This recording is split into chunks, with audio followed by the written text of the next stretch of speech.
Bienvenidos al mundo de la productividad, el liderazgo y el desarrollo personal. A través de estrategias, consejos y entrevistas, te enfocaremos al éxito. Transforma tus pensamientos en acciones. Desata tu máximo potencial. Bienvenidos a Mentes Productivas con Miguel Sciuffi. Muy buenas tardes a toda la audiencia, a la teleaudiencia de On TV, en el streaming que está tan hermoso. Le damos muchas gracias a todos los que están siguiéndonos. Desde ya estamos esperando a un invitado de lujo en esta tarde, y ahí lo estoy viendo que llegó con una barra tremenda. Buenas tardes a todos. Desde ya, Dani, ¿cómo estás? ¿Qué tal, Miguel? Buenas tardes a todos. Bueno, un gusto estar acá de nuevamente y bueno, presentándolo al invitado, ¿ah? Muy bien. Estamos en vivo por On TV, los que nos quieran escribir allí. Hoy estamos con el doctor José María Canelada. Adelante, José María, que lo estamos esperando. Adelante, tome acá el sitial de honor. Mire que está en vivo. Muchas gracias. Mire que lo están viendo de todos lados. Claro. ¿Qué tal? Claro ¿Cómo sí. estás? ¿Cómo Claro estás? que sí. Bueno, gracias por esperar. Tuve el inconveniente. No sé, ¿cómo está el equipo de la producción? ¿Lo podemos perdonar acá al doctor? ¿Sí? Bueno, gracias. ¿Cómo están ustedes? ¿Cómo estás, José María? Muy bien, ya disfrutando el calor de Tucumán. Eso. Bien ahí. Si es que existe tal posibilidad. Ya se hizo sentir. Ya arrancó. Además, viste que Tucumán pasás del invierno al verano sin escala, ¿no? Qué lindo, José María, tenerte aquí con nosotros. Bueno, hay mucha audiencia ya que nos está siguiendo y está esperando este programa con ansias. Desde ya decirte que para nosotros es un gusto. Y algunas preguntitas que dentro de la formalidad del programa, aunque es un programa que sale y tiene mucha gente que nos sigue, también como amigo y como esa persona que te conozco, que sos una persona muy correcta, te expresate como vos quieras. Bueno, muchas gracias. El programa se llama Mentes Productivas. Ajá. Porque entendemos que fuera de la crítica que hay todos los días, viste que uno de un lado, el otro del otro lado, esa crítica no nos lleva a la construcción. Así es. Pero cuando podemos construir, las mentes son productivas. Vos sos una de esas personas que construye. Bueno, primero, gracias por el concepto. Arranco contándote una anécdota, Dale. pero de ayer. Me invitan en una materia en la Facultad de Derecho a dar una charla, ¿no? Yo soy abogado, soy egresado de la UNT y además tuve el honor de ser legislador 2 periodos y ahora concejal. Entonces, en una materia que trabaja cuestiones de derecho electoral y de práctica parlamentaria, bueno, me invitan y un poco la idea de la charla era tener una conversación donde pudiéramos hablar de las cosas que no aparecen en los libros, que no están en el reglamento, que no aparecen en la Constitución, lo que pasa en el detrás de escena, en el backstage de un parlamento. Y sabes que había un joven hacia el final de la charla que venía anotando todo lo que decía y que estaba como súper enojado conmigo, ¿no? Enojadísimo.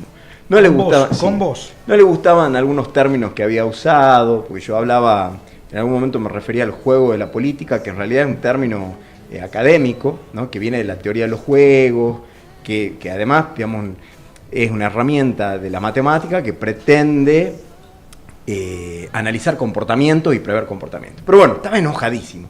Y una de las cosas por las que estaba muy enojado conmigo es porque yo había comentado que para poder desarrollar, diseñar, sostener políticas de Estado, es indispensable poder dialogar y poder generar consensos. Y que para generar consensos hay que estar dispuesto a negociar. Segunda palabra que le indignó a este joven, porque ¿cómo que negociar? Entonces yo le expliqué que negociar no es un término espurio. No estamos tan acostumbrados a escuchar cosas feas de la política que nos dicen negociar y por ahí alguien se puede imaginar cosas indebidas o contraprestaciones ilegales. No. negociar en el sentido más sano del término. Acordar, ceder yo un poquito, vos un poquito, para ir acercando posiciones. Que cuando uno tiene que avanzar sobre temas muy importantes para la sociedad, si son temas lícitos, si son temas sobre los que tenemos grandes acuerdos, está bien esta negociación que es conceptual, ¿no? Decir, che, todo vamos a ceder un poquito. Te doy un ejemplo. Asignación universal por hijo. Fue una idea, si mal no recuerdo, de Carrió inicialmente, que después el kirchnerismo la implementa por decreto, que después se transforma en ley de manera, no sé si unánime, pero con una mayoría total en el Congreso de la Nación. Hoy nadie discute que esa es una buena política pública, claro, porque son fondos que se transfieren de manera directa con un objetivo específico que son los niños, niñas y adolescentes. Y hay un consenso muy importante en la sociedad de que hay que proteger a los niños. Por lo tanto, pensar las respuestas más importantes para los problemas más sensibles, los más pesados, algunos de vieja data en la Argentina, requiere que nosotros podamos dialogar, que podamos ponernos de acuerdo. Y otra de las cosas que le enojaba mucho a este joven, que por supuesto me guardo el nombre porque además lo cuento desde el cariño de verdad, ¿no? Porque él entonces en el momento estaba muy enojado y gritaba, yo quiero la grieta, yo quiero la grieta. Yo no quiero la grieta, yo quisiera una Argentina que sea unida, que entiendo que hay sectores donde tenemos miradas que son distintas y es parte de la vida en democracia. Pero también es parte de la vida en democracia aprender a convivir armónicamente, respetuosamente con el que no piensa como yo. Si de esto se trata, no, es imposible, además de que sería absolutamente autoritario, pretender que los demás piensen como yo. Yo a Miguel lo quiero, lo respeto, y estoy seguro de que así como tenemos un montón de cosas en las que estamos de acuerdo, probablemente haya cosas en las que pensemos distinto. Ahora, eso no me distancia de Miguel, ni de nadie en la sociedad argentina. Bueno, en política yo creo lo mismo, y en el Consejo Deliberante, que hoy tengo el honor de integrar, me ha pasado algo que no era tan común en la legislatura, y esto también lo contaba y también era motivo de enojo de este joven ayer. Decía que muchas cosas nos hemos podido poner de acuerdo y que muchas cosas se sancionan por unanimidad. Y que no pasa nada malo con que se sancione por unanimidad. No es que alguien arrió sus banderas de absolutamente nada. Es que al ser un órgano más pequeño, de solo 18 miembros, resulta a veces más fácil ponerse de acuerdo y trabajar en objetivos comunes. Entonces, en tiempo de tanto grito, de violencia, de ofensa desde la política, yo creo que es muy positivo que nosotros podamos generar espacios donde reivindiquemos lo otro. La búsqueda del consenso, el diálogo respetuoso, la construcción colectiva, que no supone perder identidades, vuelvo a decirlo, sino entender que con nuestros matices y nuestras identidades y nuestras diferencias, el gran desafío de la vida en democracia es cómo los que pensamos distintos armónicamente podemos convivir, vivir juntos e incluso hacer aportes que puedan complementarse en lo que sea factible, ¿no? Bien, José María, me encantó esta entrada. Justo dijiste y hablaste de este cambio de opinión y de lo que significa la negociación, el ponerse de acuerdo. Nosotros hacemos ese taller de resolución de conflictos, ¿no? Así es. Y en el ganar-ganar es ceder un poco para que el otro también pueda llegar a ver que uno cede para que haya un cierto consenso, un cierto equilibrio. El famoso win-win. Exactamente. Ahora, hay un sector de la sociedad y de todo lo que vos estás diciendo que a veces estas negociaciones, yo no sé si no se las puede llevar adelante. No entiendo la causa, pero me parece que si todos queremos un país mejor, estas negociaciones tienen que ser claves. Y solamente te voy a dar una opinión fuera de el asiento de la vida política, aunque dentro de todo nosotros hacemos política también, pero dentro de la vida política, de lo que vos estás haciendo,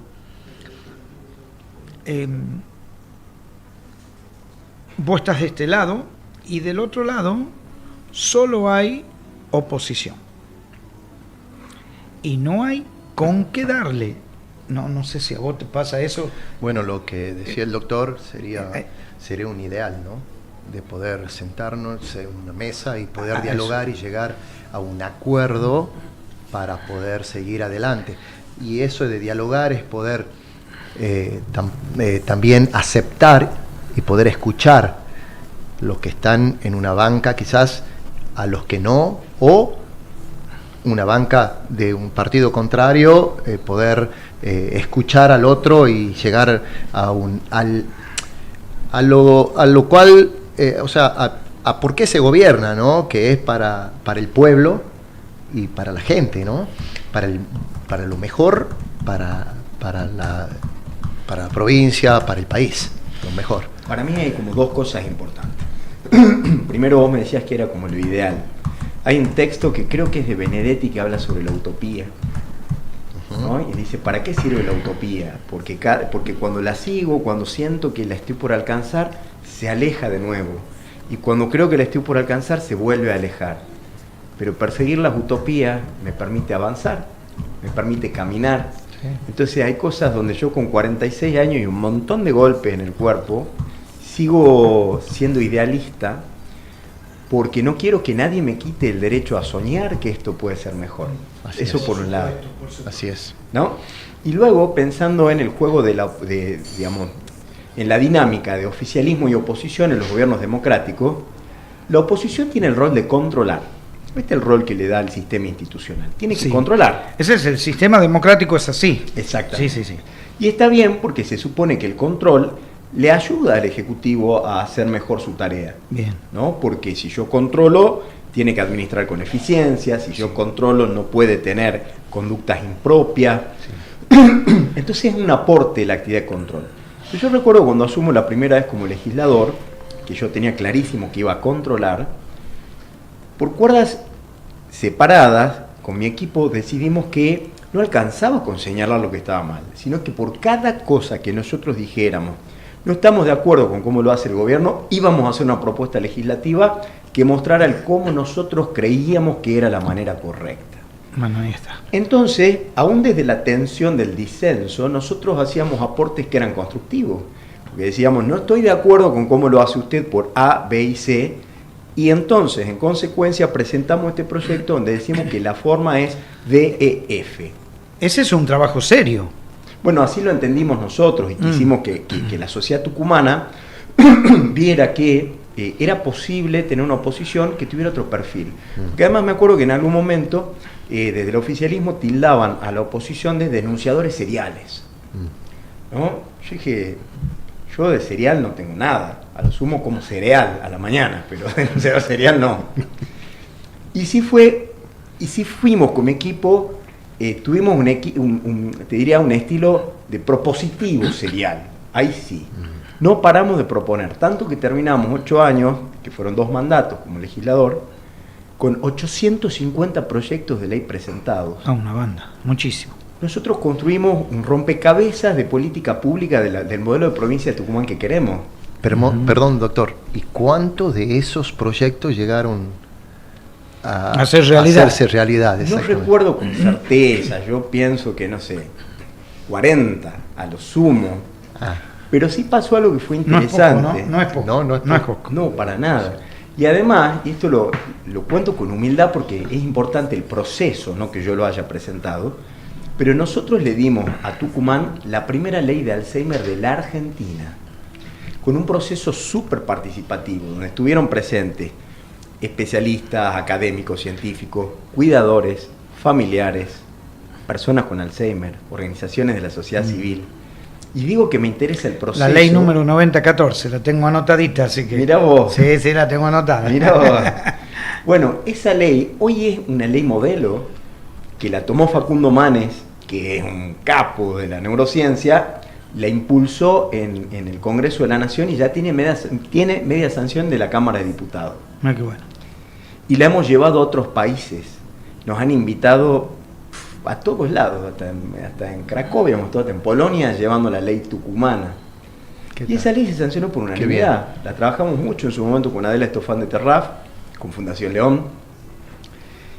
¿Y por qué pudimos sancionarla por unanimidad? Yo creo que por varias cosas. Pero una de las razones fue que todos los actores fueron invitados a la mesa para aportar desde su saber, que no es solamente el saber científico. El destinatario de la política pública tiene un montón para decir. Un familiar de una persona con Alzheimer sabe lo que significa ese desafío. Que lo está viviendo, lo tiene ahí. ¿No? Que aunque esté atravesado de amor, porque cuidar es un acto de amor, no deja de ser desafiante, es difícil, es doloroso. Entonces nosotros intentamos contemplar todo. Entonces quedó ese dispositivo de política pública atravesado por el conocimiento del destinatario, de los especialistas e impregnado de esa vocación de servicio, de ese amor, que era el de los familiares, el de los cuidadores. La sesión y el proceso de sanción fue muy emocionante, porque encima nos pasaba que cada vez que íbamos a persuadir a algún legislador, que obviamente el desafío era persuadirlo al oficialismo, claro, porque tenían la mayoría de los votos, eran 33 sobre 49. Cuando vos decías Alzheimer, vos te dabas cuenta que había un instante de un rictus, un algo, donde vos te das cuenta que la memoria afectiva estaba conectando con alguien. Y entonces era un familiar, un vecino, un amigo, había un alguien que a ese legislador con el que íbamos a hablar le cargaba de emotividad la decisión, porque Alzheimer y ley de Alzheimer pasaba a tener un sentido profundamente humano. Bueno, todas las leyes tienen un sentido que es profundamente humano. Entonces nosotros necesitamos poder tener la humanidad y la humildad de dialogar con esa parte que nos permita ponernos por encima de qué partido lo presenta o quién me trae una idea que es buena. Porque si yo pienso desde el lado más humano, si me permito empatizar, todo el prejuicio y toda esa barrera sonsa que a veces es esto de pensar que el que está en la vereda del frente es mi enemigo, se va cayendo. Y ahí se puede construir el bien común. Sin perder de vista que hay conceptos, digamos, hablar de bien común también es complejo, porque ¿qué es el bien común? Un concepto, si va a la corte te va a decir, es un concepto abstracto. Cada partido le da bien común un contenido que es distinto. Si vos me preguntás a mí, ¿qué idea se acerca más a la de bien común? ¿Que los jubilados pueden llegar a fin de mes o no? Bueno, yo quiero que sí lleguen a fin de mes. Si me preguntás ¿qué idea se acerca más al bien común? ¿Que las personas con discapacidad tengan acompañamiento del Estado o no lo tengan? Bueno, yo creo que sí lo tengan. Y así te puedo enumerar una serie de cosas en las cuales vos decís, y acá estamos complicados, porque probablemente quien sostiene lo contrario a lo que yo pienso, probablemente esté convencido de que el bien común es otra cosa. ¿Y ahí cómo hacemos? Bueno, para eso están las reglas democráticas, para eso están los votos, para eso están las mayorías. Qué interesante esto, qué interesante, porque la verdad que, nos abre bastante la cabeza, ¿no, Dani? Impresionante. El tema de la ley del Alzheimer. La ley del Alzheimer, ¿Cómo salió, cómo se inició el proyecto ese de la ley del Alzheimer? Te cuento la verdad. Me contactaron de Fundación León y me dijeron, deberías presentar esta ley. Porque Tucumán no tiene ley de Alzheimer, entonces me explicaron, me contaron, me trajeron un borrador. Yo dije, me encanta. Pero para que esto avance, como yo me peleaba permanentemente con Mansur, porque lo controlaba, no lo dejaba respirar, bueno, yo era como el legislador opositor, me resultaba desde ese lugar difícil generar consensos para algunas cosas, ¿no? Porque un poco... Estaba tachado el doctor. Claro, si vos lo incomodás al poder, te hacen sentir el poder. Sí. Entonces, yo que era presidente de bloque de la primera minoría, la Unión Cívica Radical tenía en el bloque 7 legisladores, nosotros teníamos en el bloque a la ex decana de la Facultad de Psicología, Adela Estofán de Terraf. Que había sido 2 periodos decana de la Facultad de Psicología de la UNT. Es decir, una mujer que venía de la academia, profesora titular, especialista. Entonces nos sentamos a charlar con Adela y ambos estuvimos de acuerdo en que estratégicamente lo mejor era que ella se pusiera al frente. Primero porque naturalmente sabía más que yo del tema, y además porque si bien Adela fue corajuda, fue valiente y peleaba, era más fácil generar consenso a través de ella, y además ella estaba en la Comisión de Salud, que era la que iba a dictaminar. Adela brillante, y además con mucha cintura política. Entonces, bueno, lo llevamos al proceso juntos y fuimos abriendo el juego y organizamos foros, invitamos gente, llenamos de gente la legislatura, la Comisión de Salud, iban invitados permanentemente, logramos un dictamen unánime. Pero luego hay otro filtro que es difícil, que ahora ha quedado muy explicitado en el Congreso de la Nación en estos 2 años, que tiene que ver con la factibilidad financiera. Claro. Porque cuando se está por aprobar una ley, el ministro llama al presidente de bloque del oficialismo y le dice, che, capo, ¿de dónde va a salir la guita? ¿Cuánto tenemos? ¿Cuánto duele esto? Y nosotros de verdad demostramos 2 cosas. Primero, que ya había herramientas que se estaban desarrollando, pero están todas dispersas, y nosotros a través del programa veníamos a ordenar, articular, generar un comando central que descentralizara territorialmente, pero que todo respondiera a una misma política pública, a un mismo protocolo de detección, de diagnóstico.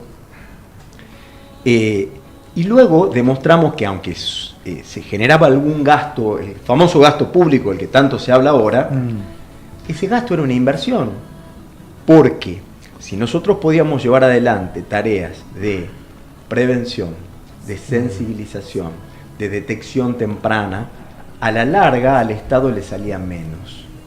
Bueno, Lógico. y fuimos... Detectás y lógico, te sale menos, lógico. Y fuimos conquistando los dictámenes. Luego en la sesión, me acuerdo que fue una sesión eterna, en esas legislaturas sesionábamos 12, 13 horas, y se trabajaba mucho. Llegaba un momento de la sesión donde vos estabas todo el tiempo contando a ver cuántos estaban sentados, porque se vota con la mano, pero también se vota con la cola.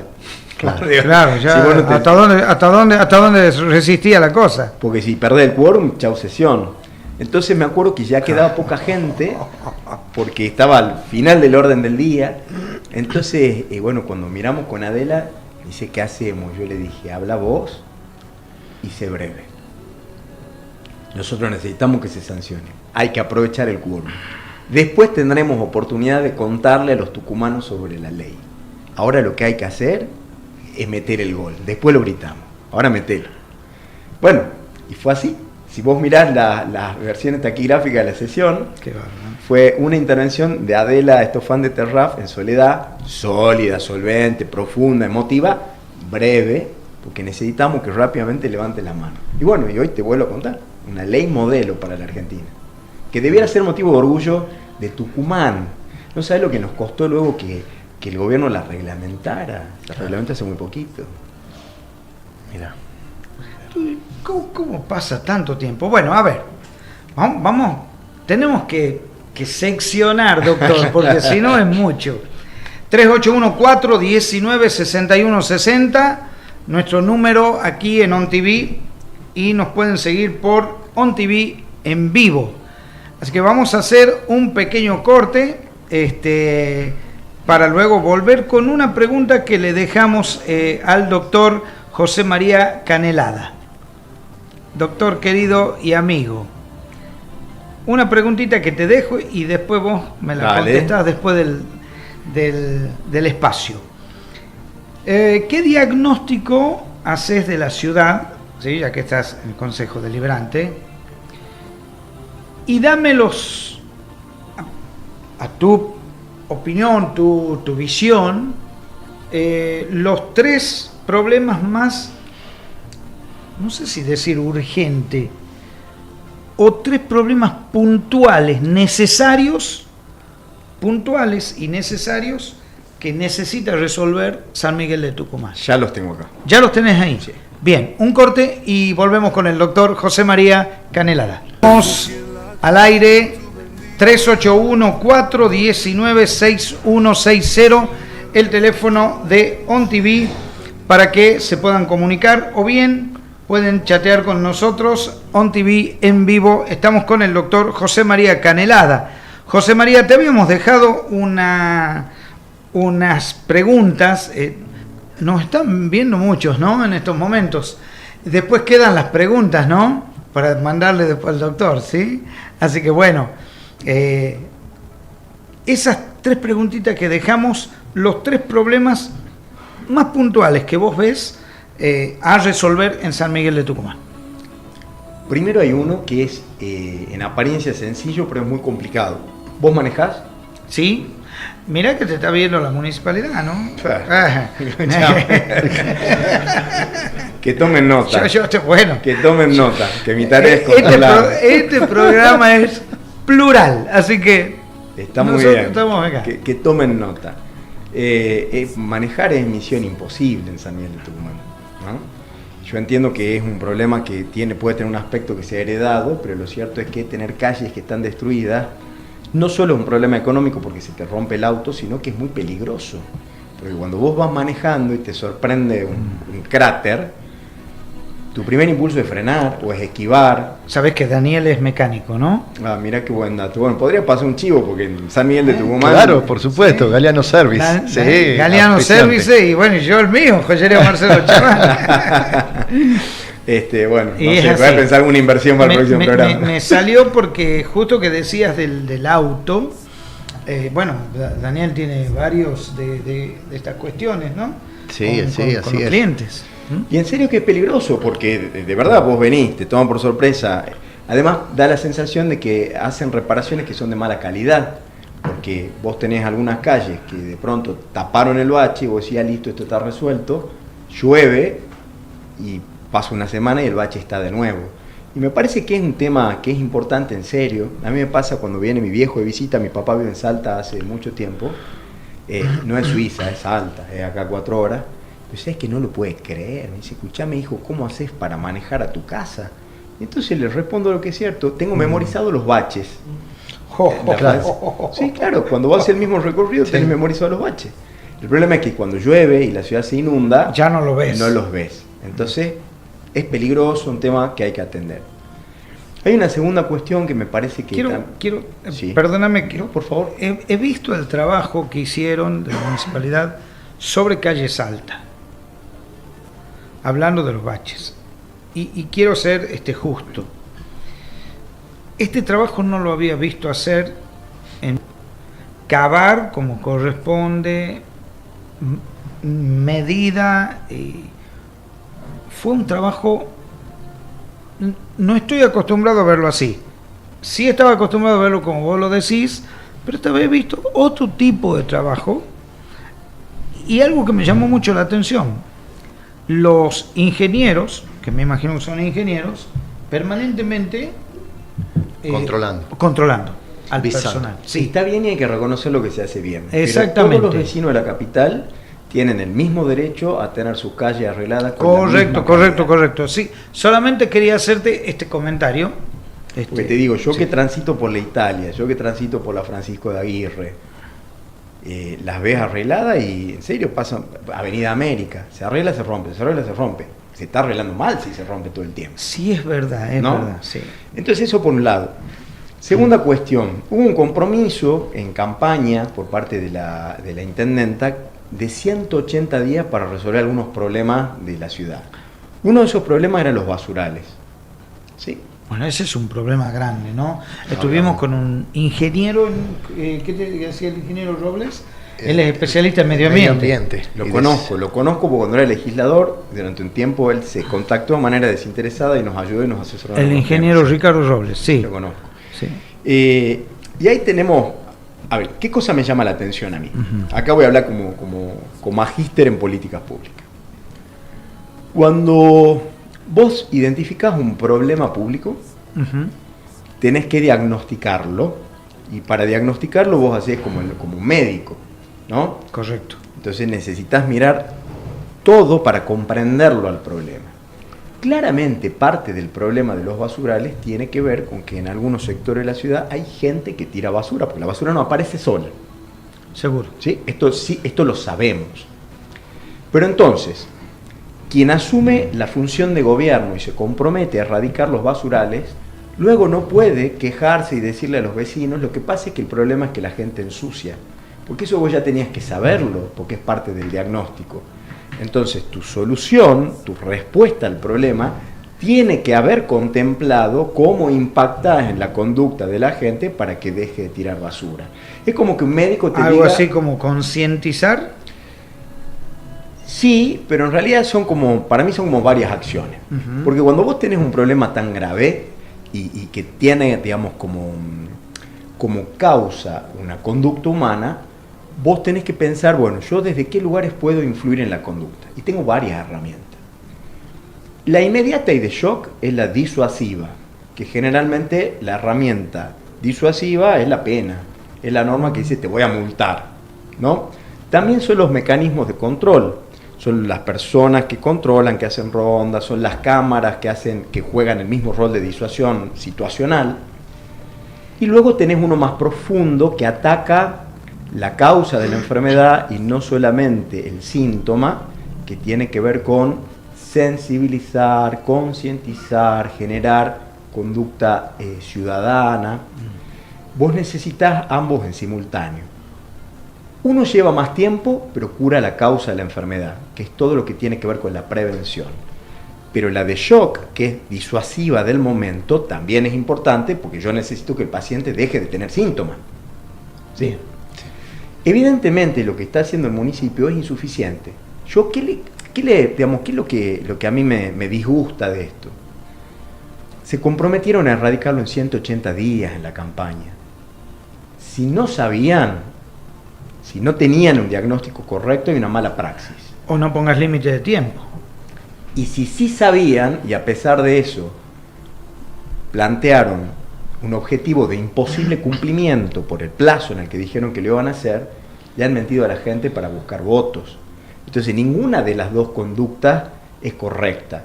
Quizás la mentira sea más reprochable que la mala praxis, pero a los fines prácticos las dos son malas, porque cuando vos asumís un rol de gobierno, asumís para resolver problemas, no para contar, para describir los problemas. Entonces el tema de los basurales me parece que es un problema que sigue estando ahí.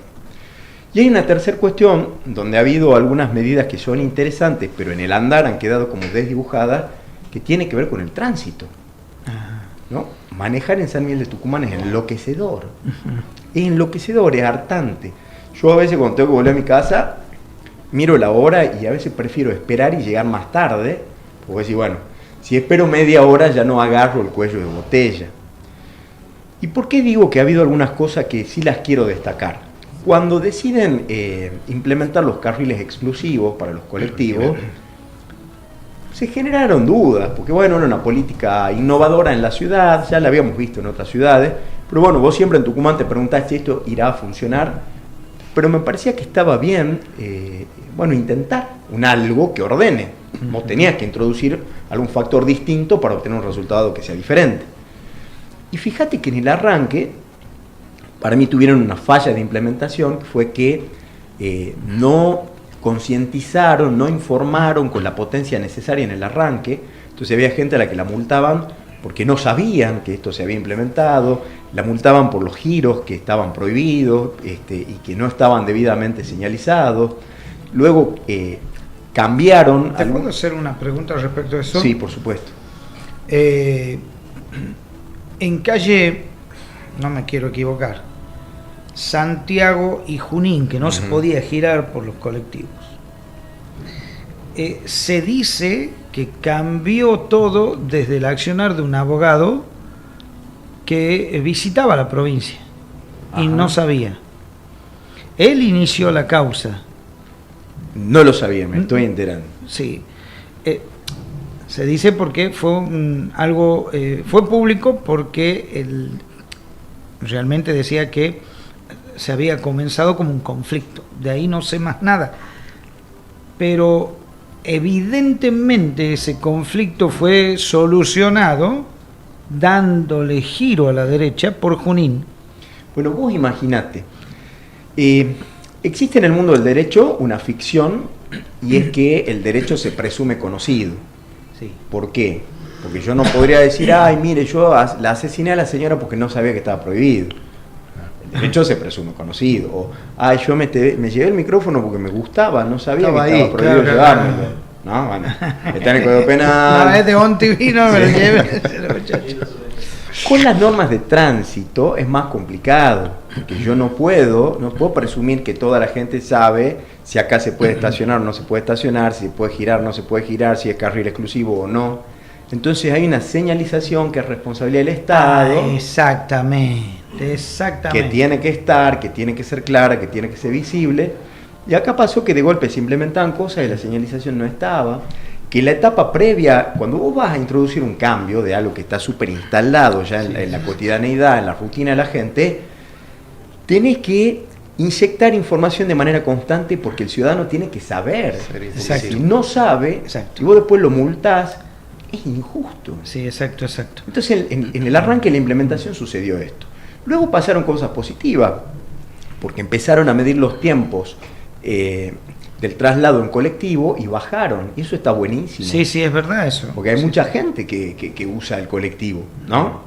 También te lleva por delante, ¿no? No te vas a querer estacionar cerca porque los colectivos en su derecho, digamos, te llevan por delante. Pero entonces, lograron agilizar el tráfico, el transporte público, de transporte urbano de pasajeros, está buenísimo. Ahora, al poco tiempo dejaron de controlar, y cuando dejaron de controlar, el carril exclusivo volvió a ser un carril donde ya los autos se meten, los taxis se meten. Las motos. Bueno, ni se diga. Entonces, ¿hay responsabilidad de los ciudadanos? Sí. Pero el Estado no puede aflojar el control tan pronto sobre una política que recién se está empezando a implementar. Llevar todo es educación, ¿no? Sí. Y todo es educación. Bueno, la educación es la gran herramienta. ¿Yo por qué defiendo tanto la educación pública y gratuita? Porque es la gran herramienta que genera igualdad de oportunidades y porque vos solo transformás las sociedades a través de la educación. Esa es la gran herramienta. Por eso hay que cuidar tanto la educación pública. Qué importante lo que has dicho de la señalización, que también es parte de la educación.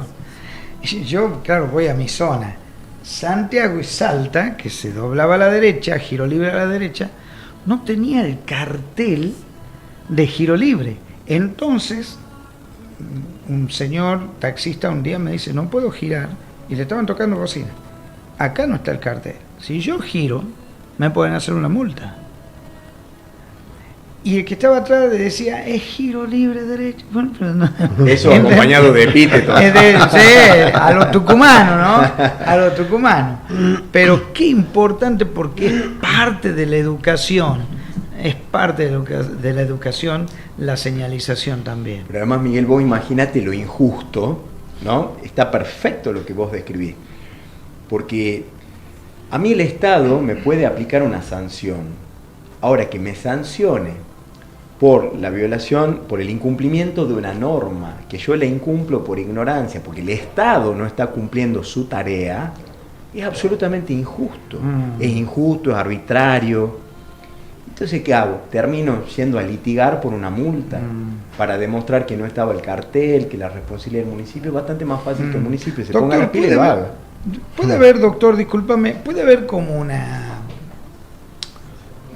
falta de educación también en lo público. Te cuento porque un señor taxista me dice, fui 2 veces a renovar el carnet de sanidad y estaba caído el sistema. Entonces él le dijo a las personas de la asistencia, sería, por favor, haceme aunque sea un papel con el sello médico que yo vine, porque si me agarran sin el carnet de sanidad, me hacen la multa y son 100.000 pesos y yo soy chofer.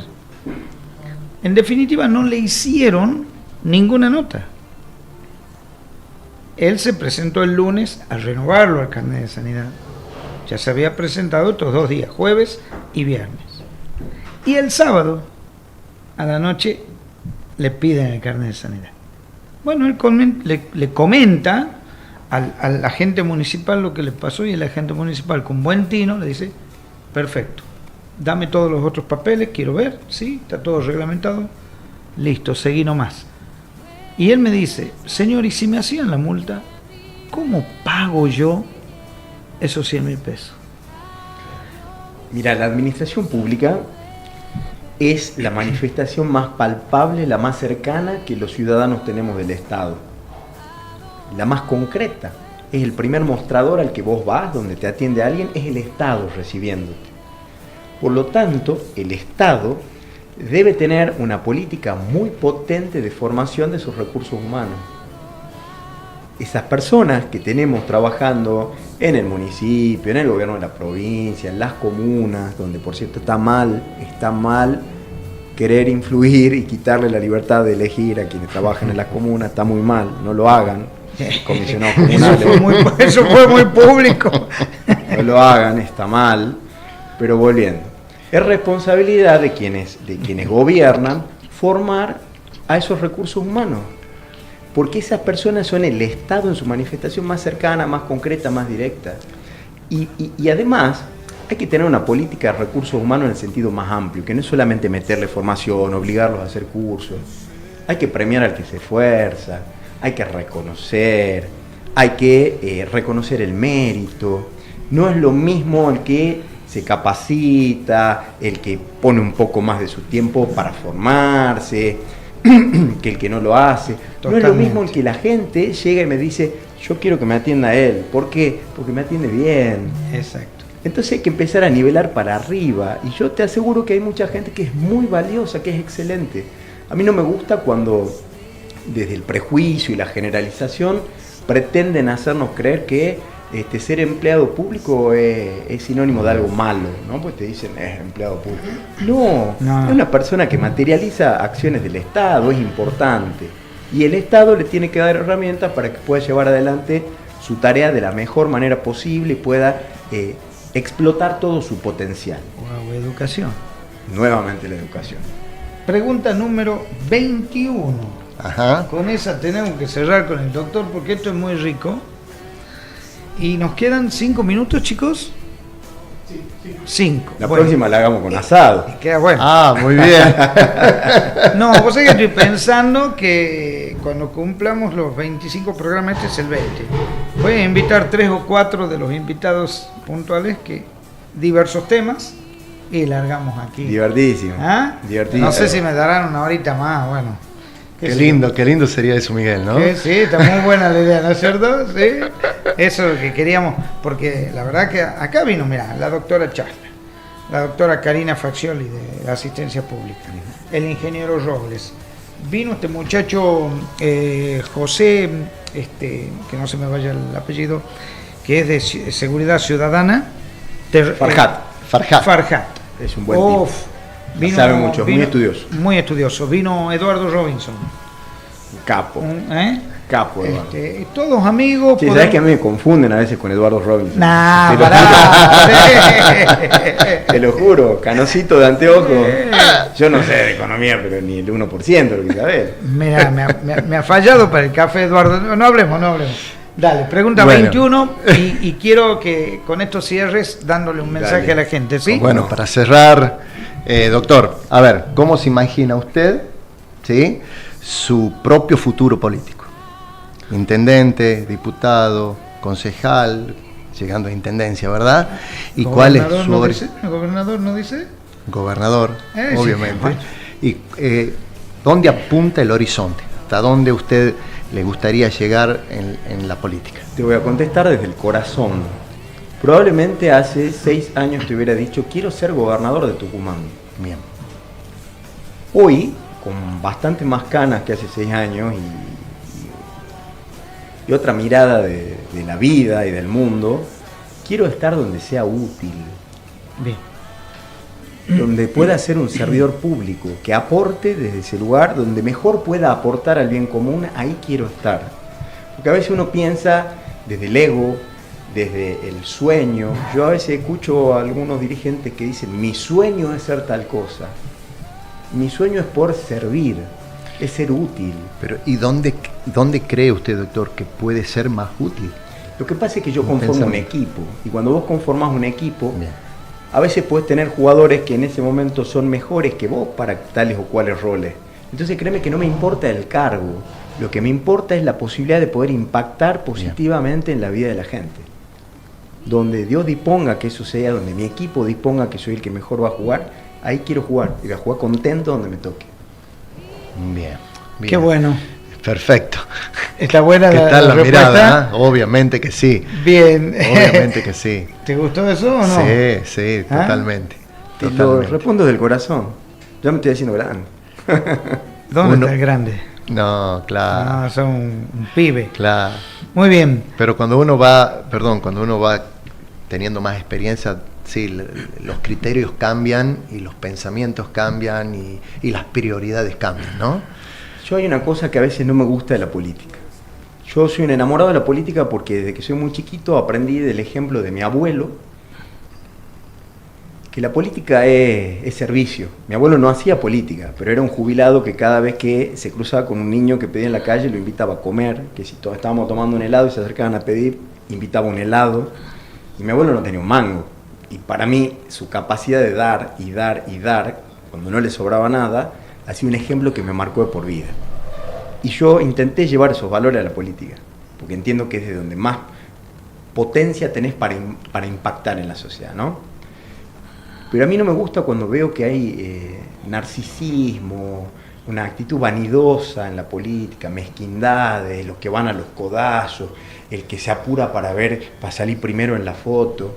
Pues fíjate dónde me paro yo en la foto. Si encontrás fotos grupales, te vas a dar cuenta dónde me paro en la foto. Siempre me vas a encontrar en las esquinas.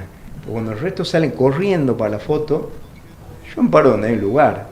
Ojo, no pretendo ser de ejemplo nada, ni te digo que soy un santo, ni cosa por el estilo, pero sí tengo muy claro que el gran desafío de la política es servir, es lo colectivo, pasa por otro lado. Claro, no por la foto, no por la foto. Y no por el yo, sí, no por sí, la vanidad, no por el reconocimiento, es otra cosa. Porque además cuando vos haces las cosas bien de corazón, después los reconocimientos llegan solos. Solos, exactamente. Sí. Dice la Biblia que lo que uno siembra, eso recoge. Así que bueno, un saludo a Paulita. Debe estar viendo el programa, ¿no? Un beso inmenso, esa petiza que adoro. Es una querida amiga del colegio que... Paulita, Moyano Alonso. Ah, muy bien, Paulita. Yo le digo enana, desde hace años, cariñosamente. Doctor querido, gracias por esta tarde. Te dejo a mí, ya que vos has nombrado un pensador, yo te quiero dejar algo de la Biblia. Dice el profeta Jeremías, capítulo 1, verso 5, de la boca de Dios. Te conocía aún antes de haberte formado en el vientre de tu madre. Antes de que nacieras, te aparté y te nombré, acá dice mi profeta, mi representante a las naciones. Así que tu destino, tu programa ya está destinado, ya está marcado, ya está concluido en la eternidad. Ahora vos lo estás desarrollando nada más. Gracias, bien. Gracias, doctor Azó. Gracias por esta visita. Que Dios te bendiga. Dios bendiga a todos los que nos están siguiendo aquí en el vivo de On TV. Gracias, David. Muchas gracias a Pablo y a todos los chicos que nos acompañan. Gracias, Daniel. Gracias Miguel, gracias doctor. Y bueno, y gracias por la gente que nos sigue, la gente que pregunta. Y bueno, deberíamos traerlo de nuevo. Sí, por supuesto. Al doctor. Pero no dejes que me emocione porque me dejó tomando agua. Hasta el próximo martes en otro programa de Mentes Productivas. Muchísimas gracias.